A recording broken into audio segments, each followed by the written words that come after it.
I think I have time to do Taylor series linearization because you guys haven't had your minds sufficiently packed with useless information yet. Yeah?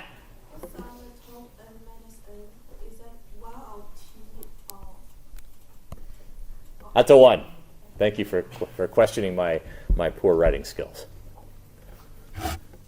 I will not hold it against you at all. What's your name again? I'm just kidding. Okay.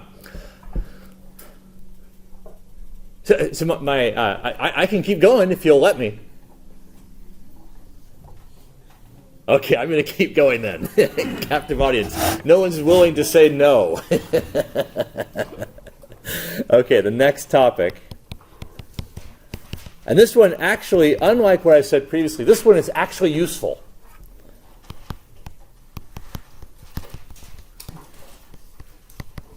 Well, okay, the end equations were useful from the previous expressions, but the route to get there was really not, it was just entertaining. It's just sort of nice to know that there is some physical origin to them as opposed to just being handed down from above. But this is really a useful approach for approximating a nonlinear function locally as linear. And this is 6.5, the Taylor series linearization.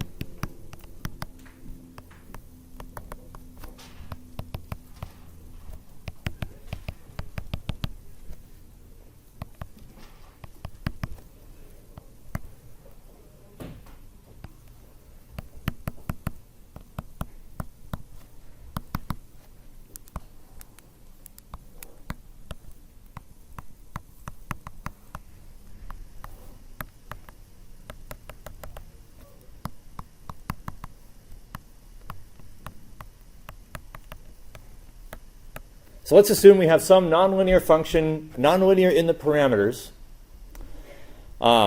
f of x sub I comma a.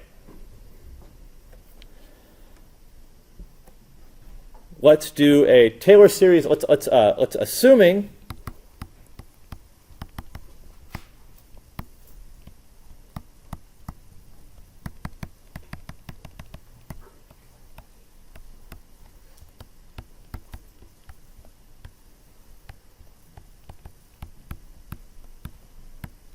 So assuming we have some initial guess values mu, we'll do a Taylor series linear expansion about mu.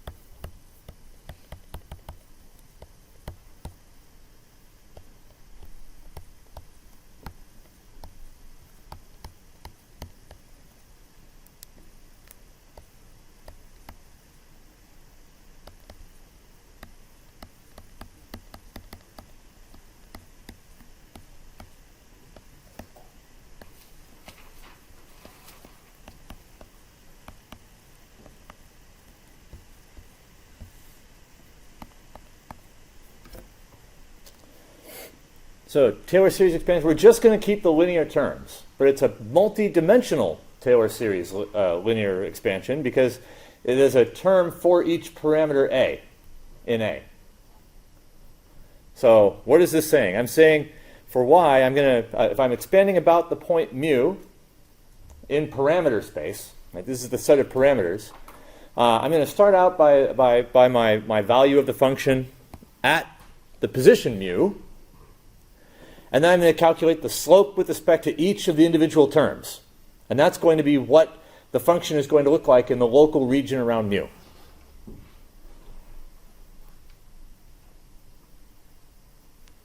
All right. Just to remind you, this thing right here, oh, come on, don't do that to me. This is the function evaluated at mu. So it's a derivative with respect to a0 evaluated at the position mu, where mu is the set of parameters that you're expanding about. So we're not expanding the function about x, which is what you would normally do in a Taylor series expansion, right?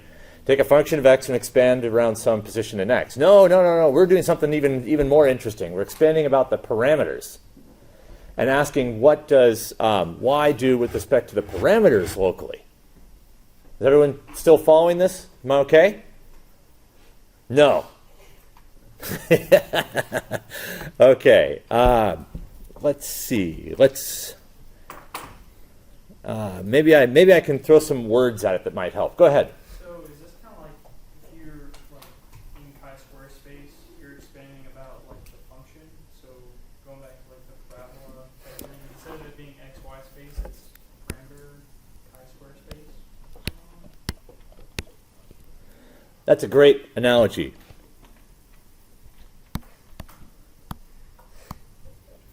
That's mu. That's where I'm initially starting out. That is not the minimum of chi-squared space. How do I get to the minimum? Well, I'm going to do it.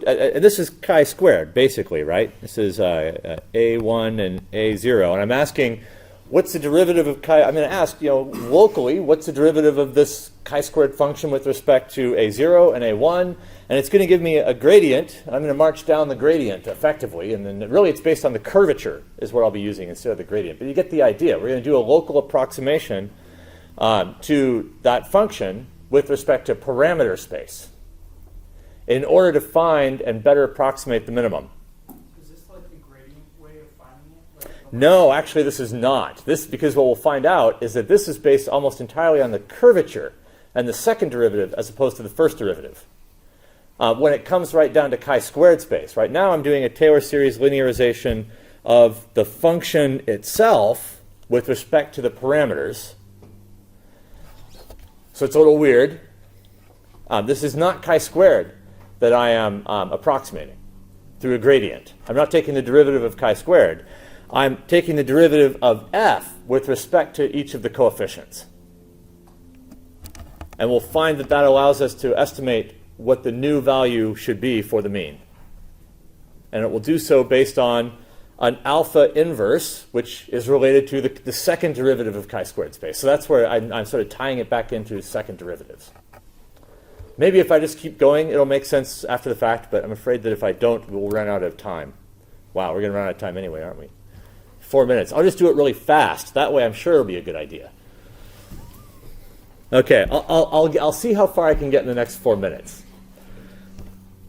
Okay, so we've got the linearization. We're going to rewrite this. We're going to move this f over and substitute the term delta for that difference between the assumed mean and what the fit tells us the coefficient should be. Okay? So if I rewrite it this way, I can write it as delta y equals yi minus fxi comma mu, and little delta k is ak minus mu k. I can rewrite that whole sum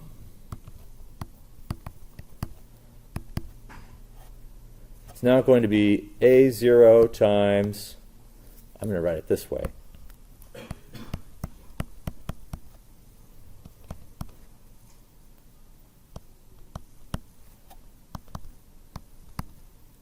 actually, it's probably better to go do it the long way.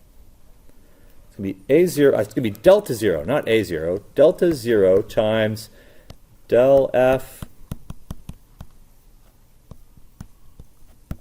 del a0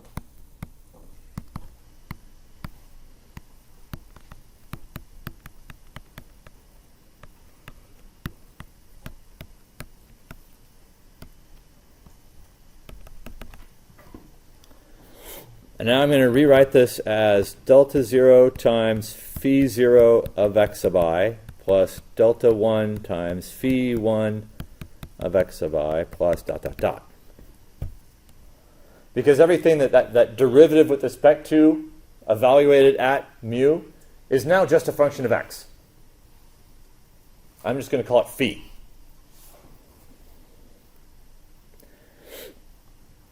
Actually, I guess this should just be y, delta y, and not the summation. Why is this useful? Why do I like this? Why does this particular form of this equation make me happy? Generalized. Yeah, it looks a whole heck of a lot like this one. Actually, I'm going to switch to blue. That way we can keep them track.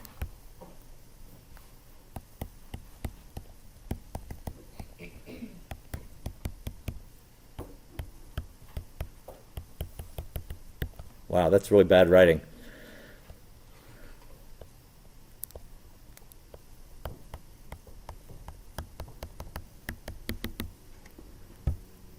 It looks just like our general least squares. And we knew how to solve this.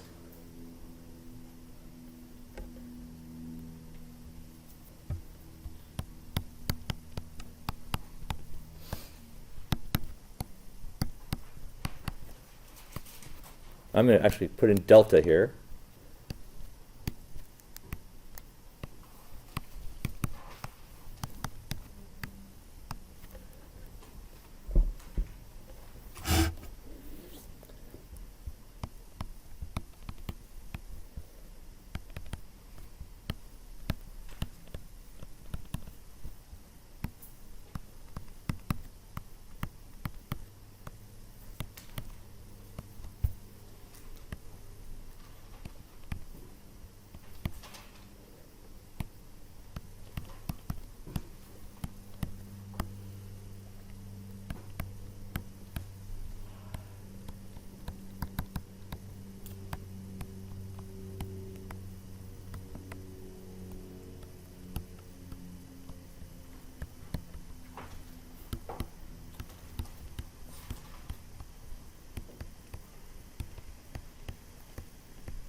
Okay, almost done. According to this, I'm dipping into negative time. But that's okay. I don't need more than 30 seconds. There. Okay. So we can solve this just by like any old way. Just alpha inverse allows us to recover the parameters. What we get are what we're solving for is delta. What is delta? A delta is a shift, right? It's a step we're going to move away from where we first thought was our best set of parameters in terms of mu. It's going to give us the new best parameters, alpha, or A. Sorry, not alpha, A. Now these are our next mu in an iterative fit, right? Because that's now our new best previous guess. And so we just keep updating mu until it stops changing. Now, this works really well if you're close to the approximate value to begin with. But if you're far away, it turns out that it just marches you further away. So what we will find next is the Marquardt algorithm balances the gradient and the Taylor series linearization. If it's far from the minimum in chi-squared, it acts like the gradient, and then it tunes in and dials in the Taylor series linearization when you get close to the minimum, and that way it's sort of a nice compromise between those two fitting approaches. So thank you. I know it was a lot to take in one shot, but I think you're hopefully it wasn't too boring. It was boring, I'm sure, but hopefully not too boring.